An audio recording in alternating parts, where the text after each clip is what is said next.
بھاری ہو جاتا ہے، آپ کچھ بولنا چاہتے ہیں آپ سے بولا نہیں جاتا، اسی طرح آپ کچھ الفاظ ادا کرنا چاہ رہے ہیں، مثلاً کیونکہ ایسی کیفیت میں سب سے پہلے خیال انسان کو یہ آتا ہے کہ میں آیت الکرسی پڑھوں یا لا الہ الا اللہ پڑھوں یا کچھ بھی ایسا کلمہ جس سے یہ میرا وزن کم ہو جائے، وہ آپ سے نہیں پڑھا جائے گا، آپ پڑھنے کی کوشش کرتے ہیں آپ سے پڑھا نہیں جاتا۔ نمبر دو آپ کے ساتھ یہ ہوتا ہے کہ آپ ہلنے کی کوشش کرتے ہیں، موو کرنے کی کوشش کرتے ہیں، آپ کا جسم ہل بھی نہیں پاتا۔ اور تیسرا جو خیال آتا ہے اس وقت انسان کو یہ لگتا ہے کہ میرے اوپر کوئی ایسا فرشتہ مسلط ہو گیا ہے جو شاید میری جان نکالنے کے لیے آ گیا ہے۔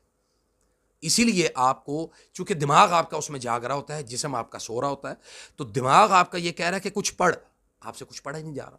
آپ ہل نہیں پا رہے، آپ موو نہیں کر پا رہے۔ تو اس کا پھر نقصان سب سے بڑا یہ ہوتا ہے کہ وہ آپ کے جسم کے اندر اپنا اثر جو ہے وہ داخل کر رہا ہوتا ہے یا کر چکا ہوتا ہے،